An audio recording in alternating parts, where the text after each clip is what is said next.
Naay panahon kuno nga magkaaway ang bana o ang asawa, kay bisag kung saog sultis bana ang asawa, magsige lang yapog ingon pagklaro ha, pagklaro gyud.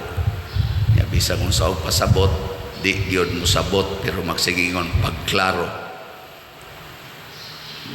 Saon pagkaklaro og dili gyud ka mudawat sa gisulti, di ba? Muna ingos Kristo, di man gud mo akong mga karnero, munang gasigi lang mo pangutana pagklaro diha, pagklaro. Kamo, klaro na ba ninyo si Kristo? Kinsa din mo ingon nga, Pader, klaro na kay nako si Kristo. Tawa ta sa kamot. Kanang klaro na gid nimo si Kristo sa imong kinabuhi ba? Sige. Congratulations. Nabilong demos mga karnero ni Kristo. Nakaron o klaro si Kristo, musunod ba mo sa tanang gisulti ni Kristo? Wa gyud balibad-balibad. Kinsa dinhi nga musunod gyud sa tanang gisulti ni Kristo, kay klaro gini nga makaluwas ta sa kamot. Sige. Congrats. Nya wa mo magpa-colors yung buhok.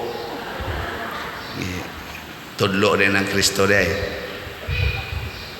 Sa may gitudlo ni Kristo, ampingi ang mga hinatag sa Ginoo. Apil na ng colors buhok. Tinuod bitaw. Ingon ko siya, ako ray makapahimong puti or itom sa inyong buhok. Ako say magbuot kanus ana mahug ang inyong buhok sa inyong ulo. Ako nang giihap ang tanan ninyong mga buhok. Ingon ana ka klaro ang gisulti ni Kristo, pero kita kalabi na mo dayo pa colors buhok. Wa gyud mananghid sa Ginoo. Kana gamay kay nang butanga, pero timailhan na kung klaro ba nimo si Kristo. Labi na gyud muhatag si Kristo dako-dako nga sugo nga gisupak sa mga Hudiyo. Kanang giingon ni Kristo, ibaligya ang tanan nimong katigayunan ug ang halin ihatag ngadtos mga kabos. Kinsay mosunod niyo ana? Oy, apil na mong ni Isa. Wagi siguro apil pa ning humili. Asa. Kaya nga naman, dili klaro para nato kung kining maong pulong makaluwas pa gini. Muna ingon siya, ikaw ba ang Mesiyas? Ikaw ba gyud ang manluluwas? Ingos Kristo, klaro naman na sa akong gipangsulti, klaro naman na sa akong gipangbuhat, kamulay di mo tuo. Nga naman, kanimang kong pagtuo, murag ang mag-una ani, dili ang atong rason. Unsa may mag-una sa pagtuo? Kung mutuo taba, unsa may mag-una? Rason o dawat? Ug mutuo ka, mudawat dayon ka. Nya imo day nang buhaton. Muna inig hatag anang lana, yung kaning lanaha gibinditahan ni sa Santo Papa, makaayo ni sa imong sakit. Di na ka mo analyze kanus agi binditahan, giunsa pagbindita, og dituo ka ang bibi kay naara ba koy cancer. Hidayon. Ayo dayon. Imo na itong ipanabi.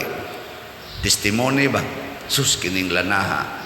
Paghidhid ako, stage 3 man ko ato, karon cancer-free na ko. Ay, gaita ng lanaha, bi. Wanay analyze. Nganong nawa itong cancer cells. Ang imo, tuo na yun. Amo na, perting daghanang mugamit anang imong gipromote. Di ba? Kaya nituo na, di na magsigig analyze. O na magsigig tag-adto-adto ang mga lugar nga daghang ni testimonya nga pag-adto na ko dito ni pasar ko sa board exam.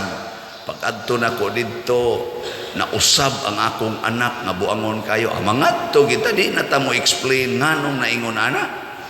Tuo man. Ngona. Nya ang atong gibuhat kay kasagaran sukwahi mas gisulting Kristo, wa ta motuo niya. No, mao nang ang resulta dili sa Kristohanon nga kinabuhi.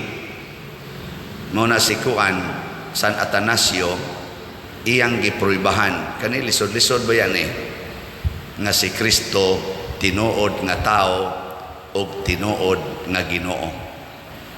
Ang kontra nila atong panahon mga third, abisan pa gani sugod pas mga first century, naana ng huna-huna nga tinuod ba gyud kaning Ginoo ni si Jesus. Nyagi paghimugatan na pag-abot na ni adtong pari mating ito si Arius, ni create siya og kaning principle nga Arianism nagsulti nga si Kristo tao dili Ginoo dinhis kalibutan ba. So si Maria ato ra ba ning gisugda ng Flores karon, mag-Flores ta pero atay katekesis kating klase pa man. Si Maria dili ni inahan sa Ginoo. Sayop ng atong pista sa January 1 nga Mary, Mother of God. Matod pa ni Arius, kay pagkatao ni Kristo diri sa iyang tiyan, dili na to siya God. Unsa naman siya? Creature. Binuhat. Dili na siya magbubuhat. Pagkakuan niya diri ba? Pagkaumol sa tiyan. Moto si Maria, nanganak og tao, dili Ginoo. Sakto ba dili? Di ba? Nindot ba ya paminaw? Pero gisupak na sa Council of Nicaea diin si San Atanasio, maoy usas mga proponents kay kuan man siya, philosopher man siya, theologian. Ningon siya si Jesus matuod nga Dios ug matuod nga tao. Kay dili lisod sabton nga ang human nature ug ang divine nature magkahiusa ra na, di ra na magkasupak. O gato sa nang butangan og biblical basis ang pag-ingon sa Ginoo, let us create man in our own image and likeness. No, di ato pa nanay declaration ang Ginoo nga ang atong naong ug ang atong kinaiyahan mahiusa na niya kay gihimo man ta. Pero lisod na siya sabton. Mao na inig-ingon sa Ginoo, kung tamparoson imong pikas aping, ipatamparos ang pikas, mingon ka, di madaoy. Si Jesus bitaw nagpatamparos, may man to siya, kay Ginoo man to siya, ako tao man ko. Di ba? Atong isiparit atong pagkatao. Ibaligya ang tanan o ihatag ang halin ngadtos mga kabos. Kay tanawa ra gud si Jesus, kabos, wa gid siya kwarta. May man to siya, kay Ginoo man to. Ako tao man ko. Tao ra biya ta. Inyong gisiparit. So naamo gasubay kaning mga klasihas mga argumento, gasubay ni siya sa Arianism, dili Kristyanismo. Ang Arianism, lahi ang Ginoo, lahi ang tao, dili pwedeng kuyugon. Muna si Kristo dili Ginoo. Nakaron dituo man ta nga si Kristo Ginoo nga tinuod sad nga tao, mutuo sad ka nga ikaw anak sa Ginoo. Tinuod nga tao, anak sa Ginoo. Sige, lingi ay mong tupad. Inamutuo ka nga anak kas Ginoo. Sige, pangutan na. Unya, kung ikaw mituo nga anak kas Ginoo, mutuo sad ka nga kanang imong tupad, anak sa nas Ginoo. Nga imo din ang libakon. Nga anak mo nas Ginoo. Imo din ang paninglag utang. Nga anak mo nas Ginoo. Ha? Imo din ang awayon. Nga anak mo nas Ginoo. Da. Nganong imo mo nang awayon? Nganong imo mo nang kusion? Nganong imo mo nang hapakon? Nganong imo mo nang binabuyog kasaba? Nga anak man ka nas Ginoo. Da. Patay mo diya. Kinsa din hinggin ni kanana nga wa gyud ka pangasaba or pangusi sa mga anak ta sa kamot. Oh, mga yawan noon mo. Inyong kasab-an, inyong gidaog-daog ang anak sa Ginoo, gasalig lang mo nga bata na, di na mo sukol ninyo, pero ang Ginoo mo'y gabantay anak, kay anak na niya, mo na ingos Kristo, matngunin ninyo, nga di mo magtamay bisan usa ni ining gagmayng bata, kay sultihan ko kamo, ang ilang anghel magbalantay, tuwa kanunay sa atubangan sa akong amahan dito sa langit. Limot na yung taana, ang imo din, ako ning anak, di ni anak sa Ginoo, ako ni, ako'y gahimo ani, ako'y magbuot ani, kung sa'y labot ni mong ako maning anak. Oh, di na lang yun kapangilabot ang pare sa pag-ingon ayaw nagkasabi ang mga bata, ayaw nagyaw-yawi, labaw nagyog mo ingon ang pare, alagari ng bata, ayaw nagsugua. Siya pa diroy, matapulan man sana, don't worry, anak na sa Ginoo, alagari. Gikonobe, ibutang sa inyo ang anak sa presidente, anak ni Bongbong Marcos. Unsa man, kasabaan ninyo o alagaran? Anak bas presidente, ibutang sa inyong balay, imong kasabaan o alagaran? Kusga? Nya makaako kag kasaba.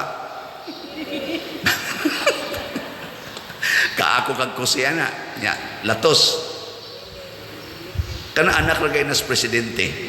Ang presidente unom ra na katuig ang termino, mawa na ng iyang pagka-presidente. Ang Ginoo nga gitawag og Alpha and Omega, ang sinugdanan og ang katapusan iya na. Ang iyang gahom nagalungtad hangtod sa kahangturan, dili mausab. Nga ang iyang anak imong bugal-bugalan, muna ang tinuod nga mga Kristiyanos maghigugmaay. Diri sa atong unang pagbasa, ang mga Hudiyo nakigkontra sa mga pagano, pero ilang napamatud-an nga ang gihatag nga grasya sa Ginoo nga ris mga Hudiyo, maoras ang grasyaha ang gihatag didto sa mga pagano didto sa Antioquia. Mao na nga ang mga nagsunod sa Ginoo ginganlan og Kristiyano sa udang panahon didto sa Antioquia, lugar nga dili na Jerusalem. Pasabot gideclare na nga ang tinuod di ay nga Kristiyano naghigugmaay isip usa ka anak sa usa ka pamilya sa Ginoo. Mo na maghigugmaay ta, mo bitaw dinhi sa atong parokya, tin-aw kayo para nako ang ekspresyon ni ining gitawag og simbahan nga Synodal Church. Ngano man kining atong pagsigig baligya og slat, kisa may namalit ani, dili ra taga dinhi sa parokya, kung dili tibuok kalibutan.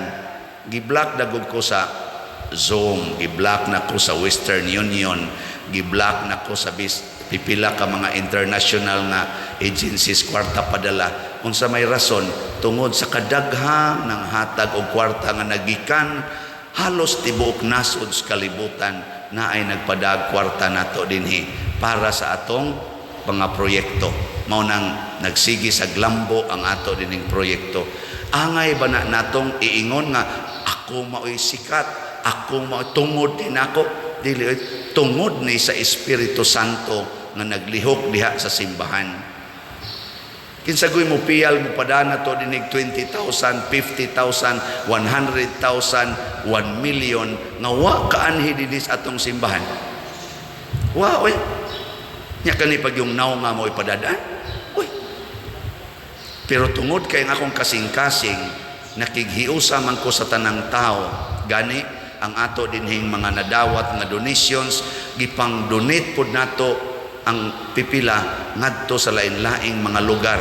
Example, sa Kapilinya, kang Bishop Chupilo Kamomot nga event, ang mga simbahan sa kanang Garing, diha sa Lawaan, diha sa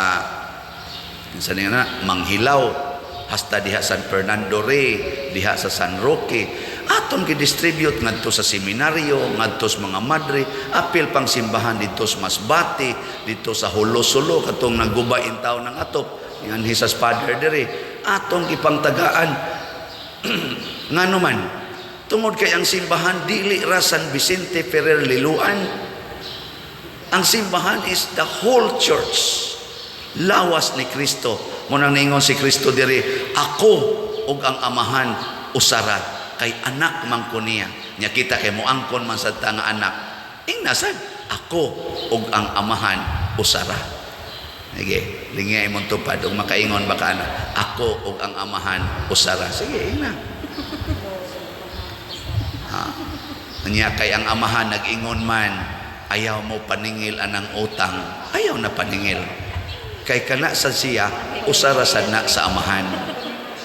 Niingon man ang amahan, higugmaa ang imong kaaway, ayaw na pagsigig dumot diha, ay na pagsig pangaway, usa man kakas amahan. Nganong ang sige magkagdumot, na kanang pagdumot, iya manasyawa. Di ba? Pasabot, buhata ang imong gituuhan. Di pa koron ka-report sa atong slots, pero naglaom ko, igsubay na to ani mga ugma or huibis ba, atong ma-report nga nahurot unta tog kahalin ang slots para sa pista. Kita dinhi nagpista, wa ta mo gamit anang sana nga bang benefactor nga espesyal ba nga hermano, hermana nga mo'y moangkon aning adlaw sa mga gastuhan, mo'y moangkon ani niya ato dayon dinhing i-declare mao ning atong hermano, hermana, wa na nato gamita dili tungod kay wa ko kauyon ana.